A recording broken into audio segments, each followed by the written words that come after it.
Dalam sejarah umat manusia, ada banyak banget raja-raja hebat. Tapi ada satu nama yang kerajaannya itu bener-bener di luar nalar. Kekuasaannya bukan cuma atas manusia, tapi juga bisa memerintah angin, memahami hewan, bahkan mengendalikan dunia gaib. Nah, ini dia kisahnya. Oke, jadi kita bakal bahas mendalam soal Nabi Sulaiman alaihissalam. Sosok nabi sekaligus raja yang oleh Allah diberi anugerah sebuah kerajaan yang nggak ada duanya. Serius, nggak pernah ada sebelum dan sesudahnya. Kekuasaannya itu melampaui batas-batas dunia kita. Coba deh bayangin, kekuasaan itu benar-benar melampaui apa yang kita pikir mungkin. Angin bisa beliau perintahkan jadi kendaraannya. Bangsa jin yang terkenal kuat dan perkasa, semuanya tunduk sama beliau. Bahkan, beliau bisa ngerti obrolan para hewan, sampai ke bisikan makhluk yang paling kecil sekalipun. Pasukannya, gabungan antara manusia dan jin. Kebayang nggak sih kekuatan sebesar apa itu?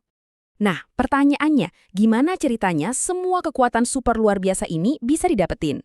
Jawabannya ada di dua hal, sebuah warisan istimewa dan sebuah doa yang bisa dibilang mengubah jalannya sejarah. Ini dia kuncinya. Waktu Nabi Sulaiman mewarisi tahta dari ayahnya, Nabi Daud, beliau nggak minta harta, emas, atau kekayaan yang melimpah. Doanya itu jauh lebih unik. Beliau minta sesuatu yang cuma ada satu di sepanjang sejarah. Sebuah kerajaan yang nggak akan pernah bisa ditiru oleh siapapun setelah beliau. Dan doa itu dikabulkan.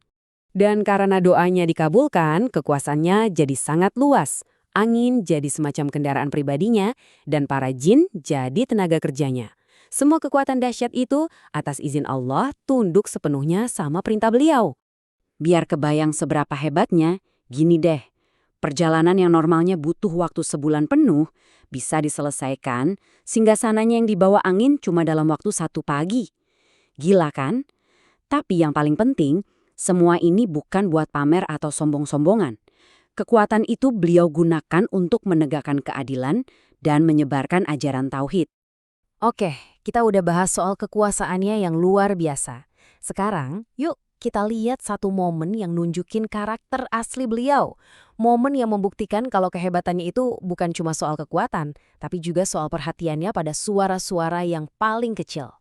Jadi, ceritanya waktu pasukan raksasanya yang isinya manusia dan jin lagi berbaris gagah, ada satu suara yang sangat kecil, nyaris gak mungkin terdengar, tapi sampai ke telinga sang nabi. Ternyata, beliau mendengar suara pemimpin koloni semut yang lagi panik, memperingatkan kawanannya supaya cepat-cepat masuk ke sarang. Sebuah tindakan kecil yang penuh kepedulian dari seekor semut, dan itu sama sekali gak luput dari perhatian Nabi Sulaiman. Nah, ini bagian paling pentingnya. Saat itu, beliau bukannya merasa sombong karena bisa mendengar suara itu. Sama sekali enggak. Beliau justru tersenyum karena rasa syukur yang mendalam atas karunia itu. Dan apa yang beliau lakukan? Beliau menghentikan seluruh pasukannya yang begitu besar hanya demi keselamatan para semut. Luar biasa. Kebijaksanaan Nabi Sulaiman juga jadi senjata utamanya dalam diplomasi. Salah satu contoh paling terkenalnya adalah waktu beliau berinteraksi dengan Ratu Saba yang sangat berkuasa. Atau yang kita juga kenal dengan nama Ratu Balkis. Beliau kan punya pasukan yang nggak terkalahkan ya, tapi beliau nggak pakai cara itu. Beda banget sama raja-raja lain. Beliau justru mengirim undangan yang penuh hikmah. Beliau nggak pamer kekuatan militer, tapi menunjukkan tanda-tanda kebesaran Allah. Tujuannya bukan supaya Ratu Balkis tunduk padanya, tapi supaya sang ratu dan kaumnya tunduk pada Tuhan. Dan akhirnya sang ratu pun menerima kebenaran. Tapi, ya, seperti semua hal di dunia ini, nggak ada yang abadi. Bahkan kekuasaan yang paling besar sekalipun, pasti ada akhirnya. Dan kisah wafatnya Nabi Sulaiman mungkin jadi pelajaran yang paling mendalam buat kita semua. Jadi, Nabi Sulaiman wafat dalam posisi berdiri, bersandar pada tongkatnya. Para jin yang sedang bekerja nggak ada yang sadar, karena mereka begitu takut dan segan sama beliau. Mereka terus saja bekerja. Sampai suatu ketika, seekor rayap kecil mulai memakan tongkat kayu itu dari bawah. Pelan, tapi pasti. Akhirnya, tongkat itu rapuh dan patah. Jasad Nabi Sulaiman pun jatuh. Saat itulah para jin baru sadar. Kisah ini ngasih kita pelajaran telak. Jin yang sering dianggap tahu hal gaib, ternyata nggak tahu apa yang terjadi tepat di depan mata mereka. Hanya Allah yang Maha mengetahui segalanya.